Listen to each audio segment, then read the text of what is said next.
Hello my dear student, welcome back my YouTube channel. आज की इस वीडियो में हम बात करेंगे बोर्ड परीक्षा 2025 में भूल कर भी ना करें ये 5 गलतियाँ। ये 5 गलतियाँ अभी से जान लो ताकि आपको बोर्ड एग्जाम में पेपर देते समय आपको कोई प्रॉब्लम ना हो। अभी से इन गलतियों को सुधारना शुरू कर दो, क्योंकि यदि आप गलतियों को नहीं सुधारोगे तो आपके बोर्ड एग्जाम में आपके मार्क्स कम हो जाते हैं। क्यों? आपका 95 आता है, आपको लिखना तो आपको पूरा पेपर आता है अच्छा से, लेकिन आपके 90, 70, 75 नंबर ही क्यों रह जाते हैं? क्योंकि आप ये 5 गलतियां कर देते हो, जिसकी वजह से एग्जामिनर नंबर आपका काटता चला जाता है और कम करता चला जाता है।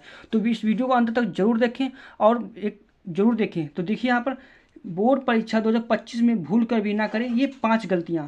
लास्ट तक देखना मत भूलें, लास्ट तक मत देखना, क्योंकि मैं चौथा जो पॉइंट है मैं आपको ऐसा बताऊंगा ट्रिक के साथ कि आपका जो नंबर है अच्छे से अच्छा एग्जामिनर चेक करता चला जाएगा और आपका नंबर भी नहीं काटेगा। और देखिए, सब कुछ पता होते भी हम ये गलतियां कर देते हैं। आपको पता है कि हमें ये गलती नहीं करनी, फिर भी हो जाती है। लेकिन अगर अभी से सुधारना शुरू कर दोगे ना तो आपका 90% मार्क्स पक्का आएगा। क्यों? मैं गारंटी के साथ कहता हूँ, क्योंकि जब आपके पेपर में कोई जो आपकी बुक लिखोगे, आंसर शीट होगी, यदि इसमें कोई गलतियां ही नहीं होगी तो आपका 90% मार्क्स पक्का आएगा। पेपर देने से पहले जरूर देख ले भाई, पेपर देने से पहले देख लो, नहीं तो बाद में आप पछताओगे। अब देखिए टॉपिक को, मेन टॉपिक पे शुरू करता हूँ। आपको पहली गलती क्या नहीं करनी है और क्या करनी नहीं है, देखिए क्या है। देखिए फर्स्ट आपका ऑप्शन क्या है कि ना, केवल काले और नीले पेन का उपयोग करें। स्टूडेंट्स क्या करते हैं, उनको पता है कि काले नीले का ही पेन का यूज करना है। वो क्या करते हैं, वो अच्छा राइटिंग दिखाने के लिए, अच्छा हाईलाइट करने के लिए क्या करते हैं, लाल पेन का यूज कर लेते हैं और हरा पेन का भी यूज करते हैं। और ये अलाउ बोर्ड एग्जाम में नहीं है, इसलिए आपको लाल और हरा पेन का बिल्कुल यूज नहीं करना वहाँ पर। अगर हाँ आपको यूज करना है तो हाईलाइट के लिए आपको ब्लैक स्केच ले लेना। क्या? एक ब्लैक स्केच ले लेना आपको, जिससे आपको क्या हो, आप अच्छे से हाईलाइट कर सकते हो उस प्रश्न को, उस मेन टॉपिक को हाईलाइट कर सकते हो। और देखिए, जो प्रश्न का उत्तर नहीं आता है, मान लो आपको स्टूडेंट में क्या करते हैं, उनको प्रश्न नहीं आता है तो वो बैठ जाते हैं पहले प्रश्न से। नहीं, प्रश्न अगर आपको पहला नहीं आता तो दूसरा करिए, उसको लास्ट में करना, बना कर लिख देना, लेकिन करना आपको है। ये नहीं जो प्रश्न का उत्तर नहीं आता बिल्कुल उस प्रश्न को छोड़ देते तो इसके अलावा क्या करते हैं, वो लिखते आगे बढ़ते नहीं। ये गलती आपको नहीं करना, क्योंकि टाइम भी इसमें सीमित होता है, आपकी एक साल भर की मेहनत होती है। इसलिए आपको क्या करना है, ये गलती बिल्कुल नहीं करनी। आपको अगर प्रश्न एक नहीं आ रहा तो दूसरा लिखिए, दूसरा नहीं तो चौथा करिए, पांचवा का इस प्रकार से प्रश्न छोड़कर भी लिख सकते हो। प्रश्न संख्या डालिए, उत्तर डाल दे दीजिए। और देखिए, आपको प्रश्न डालना है, अच्छे से डालना, ऐसे डालना ये नहीं, आपको प्रश्न डालना, प्रश्न 4 का इस प्रकार से डालने के बाद आपको उत्तर कैसे लिखना है, उत्तर आपको लिखना है उत्तर 4 का। इतना जब डाल दोगे तो एग्जामिनर बहुत आसानी से समझ जाएगा। तो ये आपको बात में ध्यान में रखना है। और दूसरी गलती देखिए क्या इंपॉर्टेंट है, बोर्ड की कॉपी के फर्स्ट पेज में काट पीट कर गलत उत्तर ना लिखें। स्टूडेंट क्या करते हैं, जल्दबाजी करने की वजह से, जल्दी पेपर करने की वजह से क्या करते हैं, पहले ही पेपर में काट पीट गलत कर देते हैं, जिससे एग्जामिनर समझता है कि ये स्टूडेंट पढ़ने में नहीं है। आप अच्छे हो लेकिन पढ़ने में नहीं, वो एग्जामिनर समझता है क्योंकि first impression is the last impression. यदि फर्स्ट का पेज अच्छा है तो लास्ट तक आपको अच्छा ही नंबर मिलता चला जाएगा। इसलिए 1 से 5 तक पेजों तक आपको साफ साफ सही अच्छे हैंडराइटिंग में लिखना है। जितना हो सके साफ और सुथरा लिखें। आपको क्या रखना है, गलती ध्यान रखना है कि साफ सुथरा रखना है, गंदा फंदा नहीं लिखना आपको है। अच्छा लिखो, कम लिखो, अच्छा लिखो और बहुत अच्छा। देखिए अच्छी हैंडराइटिंग में लिखें, जितना हैंडराइटिंग भाई देखो, आपका अगर 90+ नंबर लाना है ना तो 2 चीज़ मायने रखती है। एक आपको ज्ञान, नॉलेज उस चीज़ का अच्छा होना चाहिए, उसके अलावा प्लस हैंडराइटिंग का भाई कम से कम 30% महत्व होता है। यदि आप 70 का 70 करके आते हो पूरे में पूरे, तो आपको कितना नंबर मिलेगा, आपका 30% काट दो कम से कम 85 नंबर आएगा। क्यों? क्योंकि आपका लिखा तो पूरा, लेकिन आपका राइटिंग पे नंबर कट जाता है। तो आपको अच्छी हैंडराइटिंग में लिखना है, ये आपको ध्यान में रखना है। और देखिए अगला क्या है, तीसरी गलती, इंपॉर्टेंट गलती क्या है, तीसरा देखिए, क्लासरूम में परीक्षा देते समय अटेंडेंस सीट में अपना अटेंडेंस जरूर भरें। स्टूडेंट्स क्या करते हैं, ये जल्दबाजी कर जाते हैं, आप अपना पेपर मिला बस पेपर को हल करना शुरू कर देते हैं। और एग्जामिनर क्या करते हैं, वो आते एक बार ही आते हैं और पूछते हैं, आप बस आपको दे देते हैं। यदि आप क्लासरूम में अटेंडेंस सीट, जो अटेंडेंस सीट आती है उस पर आपका अटेंडेंस होना बहुत ज़रूरी है। यदि अटेंडेंस नहीं है तो एब्सेंट लगा देंगे, एब्सेंट यानी कि फेल आप हो जाओगे। इसलिए आपको ये चीज़ ध्यान रखना कि हमारा जो अटेंडेंस सीट है उस पर अटेंडेंस हो गया या नहीं। इसके अलावा हस्ताक्षर, अगर आपने अटेंडेंस लगा दिया पी करके और हस्ताक्षर नहीं किए तो एग्जाम समझ जाएगा कि आपने पेपर ही नहीं दिया है, तो क्या करेगा, आपकी कॉपी ही नहीं चेक करेगा। इसलिए आपको क्या करना, हस्ताक्षर जरूर अच्छे से कर देना है। इसके बाद देखिए पर्सनल इन्फॉर्मेशन में पर्सनल इन्फॉर्मेशन तो ये बहुत ही इंपॉर्टेंट है होने वाला। क्यों, कैसे देखिए, जैसे रोल नंबर, नाम, कॉलेज पता आदि जरूर दोबारा चेक कर लें। भाई देखो, अगर रोल नंबर आपने डाला तो रोल नंबर सही सही डालो और एक से दो बार चेक कर लो।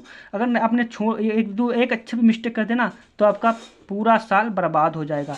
इसलिए जैसे रोल नंबर, नाम को सही कर लो, कॉलेज देखो किस कॉलेज का केंद्र आपका क्या है, पेपर कोड क्या है, ये चीज़ें आपको बेसिक चीज़ें भर दीजिए। और पेपर कोड आपका जो कि पेपर कोड भी होता है, पेपर कोड इससे 824 IA ये होता है, इसको जो डाल दिया करो। इससे एग्जामिनर को क्या होता है, कॉपी चेक करने में कोई दिक्कत नहीं होता है। इससे आप बस आपका पेपर देखा, आपकी कॉपी ढूंढ ली, इसी आपसे अब चेक कर दिया। अब ये पेपर ही नहीं, उसको पता किस पेपर, कौन सा पेपर आपके कॉलेज में आया था, क्योंकि 7 सेट बनते हैं। कितने? 7 सेट बनते हैं ना, हर जिले के 7 सेट बनते हैं। तो इसलिए आपको इस चीज़ को ध्यान में रखना है, आपको ये पेपर कोड सही सही भरना है। अगला पॉइंट देखिए इंपॉर्टेंट है, इसलिए आपका चौथा बहुत ही वेरी इंपॉर्टेंट है, इसलिए आपको लास्ट तक देखना है, बहुत अच्छे से आपको मैं बता रहा हूँ। और आप देखिए, मैं आपकी 2025 बोर्ड की तैयारी भी अच्छी करवाऊंगा, आपका सब इंपॉर्टेंट क्वेश्चन भी लेकर आऊंगा। इसलिए लाइक और चैनल को सब्सक्राइब जरूर कर लो, क्योंकि कोई सब्सक्राइब का कोई रुपया नहीं लगता। अगला पॉइंट देखिए, आप करो तो कर, जो आपको अच्छा लगे तो करना, आपको नहीं अच्छा नहीं ना करिए। देखिए चौथा क्या है, चौथी इंपॉर्टेंट, मोस्ट इंपॉर्टेंट, प्रश्न में जो पूछा गया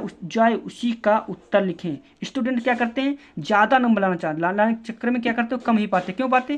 क्योंकि उनको आता तो सही है, लेकिन वो प्रश्न जो पूछा गया वो तो लिखते हैं, उसके एक्स्ट्रा भी लिख देते हैं, बना कर लिख देते हैं। ये आपको बिल्कुल नहीं करना है। जितना अगर प्रश्न अगर 2 नंबर का पूछा गया तो अब से 3 लाइनें कर दीजिए। ये 4 नंबर का पूछा गया तो आपका 8 लाइनें कर दीजिए। ऐसे ये नहीं 4 नंबर का पूछा गया 50 लाइनें कर दी। अब क्या करेगा एग्जामिनर, इतना टाइम नहीं होता, वो शुरू की 2 लाइनें देखता, अच्छा लिखा तो आपको जहाँ समझता अच्छा सब है। आप 50 लाइन लिखो, वो कहाँ तक पढ़ेगा, क्या करेगा? तो आपको अगर 4 नंबर का है तो 2 ही देगा। इसलिए आपको सीमित लिखिए, मतलब जितना पूछा जाए। अगर आपका 2 पेज का 2 पेज लिखिए, 3 पेज लिखिए, जैसा प्रश्न वैसा उत्तर आपको लिखना है और साफ साफ सही सही लिखना है। अगला देखिए, उत्तर लिखें, उत्तर में यह बिल्कुल ना लिखें। और अब ये देखिए इंपॉर्टेंट है, ये क्या है इंपॉर्टेंट, यही बच्चे यहाँ पर मिस्टेक कर देते हैं। यही मैं बात कर रहा था, इन चीज़ों से, क्योंकि इन चीज़ों से एग्जामिनर वो स्टूडेंट होते हैं उसके नंबर कम हो जाते हैं इन चीज़ों से। देखिए क्या है, पहली क्या है, गाना। भाई आपको क्या करना है, गाना तो बिल्कुल नहीं लिखना है। स्टूडेंट्स को कुछ आता ही नहीं, अब कमजोर छात्र हैं, अब बहुत कम पढ़ कर गए, उन्हें बनाना लिखना नहीं आता। अरे यार, जो प्रश्न है उसको 2-3 बार पढ़िए, अब वो प्रश्न में क्या कह रहा है उसके रिलेटेड में आप लिखिए। ये गाना लिखने से आपका क्या नंबर मिल जाएगा? नहीं भाई मिलेगा, वो एग्जाम पूरा काट देगा। वैसे आप अगर बना कर भी लिखे हो, यदि आपका 4 नंबर का है तो एग्जाम कहेगा इसको पास ही करना है तो 2 नंबर दे दो, 1 नंबर दे दो। आप गाना लिखोगे तो 1 नंबर नहीं पाओगे। गालियाँ, धमकी, स्टूडेंट क्या करते हैं कि हम कैसे ना कैसे पास हों, कुछ तरीका सोचते, वो क्या करते, गालियाँ लिख देते, ये आप तुम पास नहीं करोगे मैं तुम्हें मार डालूंगा, काट डालूंगा। भाई ये दूसरे जिलों में पेपर चेक होते हैं, ये अपने ही जिले में नहीं चेक होते हैं, या उनको जानते नहीं हो तो वो क्या करते हैं, पूरी कॉपी काट देते। अगर 23 नंबर देना चाहता भी होगा पास मार्किंग, तो आपको 17 नंबर देकर फेल कर देगा। इसलिए आपको ये बात बहुत ही इंपॉर्टेंट में ध्यान में रखना है। अगर देखिए कसम, स्टूडेंट कसम देते हैं, तुम्हें कसम है कि मुझे नंबर पास कर दो, 70 दे दो, 60 दे दो, 80 दे दो, 90 दे दो। ये आपको बिल्कुल नहीं करना, इससे एग्जामिनर चिढ़न हो जाती है, इससे गुस्सा हो जाता है और नंबर आपको कम करता चला जाता है। गलत शब्द का यूज ना करें, गाली गलौज बिल्कुल भी ना करें। तो ये चीज़ें आपको ध्यान में रखना है। इसी से अगर ये आप चीज़ें नहीं करते बोर्ड में, कॉपी में, तो आपका जितना अच्छा होगा उतने अच्छे नंबर मिलते रहेंगे। अगला पॉइंट लास्ट इंपॉर्टेंट टॉपिक है, इससे तो आप जरूर देख कर जाइए। देखिए, बोर्ड परीक्षा की उत्तर पुस्तिका में पैसे बिल्कुल भी ना रखें, खासकर कमजोर छात्र। ये बात आपको बता, क्योंकि अच्छे छात्र तो नहीं रुपए रखेंगे, क्योंकि उनको नॉलेज है, वो तो आता है, वो पास हो जाएंगे, अच्छे नंबर लाएंगे, परसेंटेज टॉप करेंगे, कॉलेज टॉप करेंगे। लेकिन कमजोर छात्र क्या करते हैं, कहते हैं अब हम लिख नहीं पा रहे हैं, हम तो इंग्लिश में कुछ भी नहीं लिख पाए, तो वो क्या करते हैं, रुपये 100, 50, 200, 500 की नोटें रख देते हैं, 10-20 नोटें रख देते हैं ताकि मैं पास हो जाऊँ। भाई देखो, ये कापियाँ जो आपकी होती है CCTV कैमरे के सामने चेक होती है, जितना रुपया निकलता है वो आपका जो ऑफिस होता है, हेड ऑफिस, उसके पास चले जाते हैं। एग्जामिनर 1 रुपया नहीं पाता, क्योंकि CCTV कैमरा लगाते हैं, तो वो रुपये रख नहीं सकते, चुरा नहीं सकते। इसलिए रुपये, और देखिए अगर जिसमें रुपये निकला तो उसको चिड़न होती है, क्योंकि भाई वो उस कॉपी चेक करा, उसको टाइम लगता है, जो रुपये मिले ये, तो आपको बिल्कुल रुपया नहीं रखना। जो छात्र रुपया रख दिया उसका नंबर कट गया, वो समझो फेल। इसलिए स्टूडेंट भाई रुपये तो बिल्कुल ना रखो, अपनी मेहनत का लिखो, बना कर लिखो, लेकिन रुपये आपको नहीं रखना है। इससे एग्जामिनर का आपको 20 नंबर देकर, 15 नंबर देकर फेल कर देता है। तो देख लीजिए, ये 5 गलतियाँ आपको बोर्ड एग्जाम में बिल्कुल नहीं करनी है। ये चीज़ें आपको मैंने पूरी बता दिया अच्छे से। वीडियो अच्छा लगा तो लाइक और चैनल को सब्सक्राइब जरूर कर लेना, क्योंकि मैं इसी प्रकार से आपके लिए वीडियो लाता रहूँगा। Thanks for watching this video.